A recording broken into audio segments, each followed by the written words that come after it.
Hello everyone, আসসালামু আলাইকুম। আমার নাম মামুন আর আমি আজকে আপনাদেরকে দেখাবো কিভাবে আপনি আপনার পাখির হেলথ ঠিক রাখার জন্য সিদ্ধ ডিম খাওয়াবেন।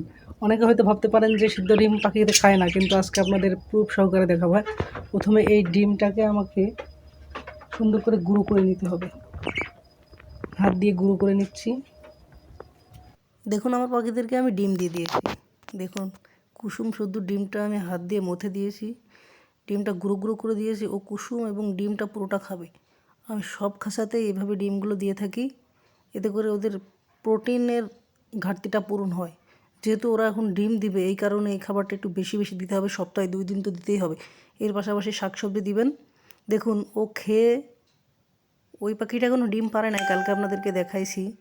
সো এদের এখনও বাচ্চা ওঠে নাই, এদেরকেও ডিম দিচ্ছি যাতে বাচ্চাগুলোর প্রোটিনের সমস্যা না হয় এবং ওর মা যাতে দুর্বল না হয়ে পড়ে। সো এরা অনেক আনন্দের সাথে ডিম খেয়ে থাকে। আপনারা ডিম দিবেন নিয়মিত। দেখুন, বাজরিকার পাখির মধ্যে সবথেকে যে পাখিগুলোর দাম বেশি, এই যে লুটিনো, লুটিনো রেড আই, এই পাখিগুলো এই বাজিকার পাখির ভিতরে সবচেয়ে দামি পাখি। আর এই পাখিগুলো আপনি চিনবেন কিভাবে? এই দেখুন, এটা হচ্ছে লুটিনো হলুদ, চোখ লাল হয়। লুটিনো পাখিগুলো সাধারণত চোখ লাল হয়। আমার এখানে অনেকগুলোই আছে।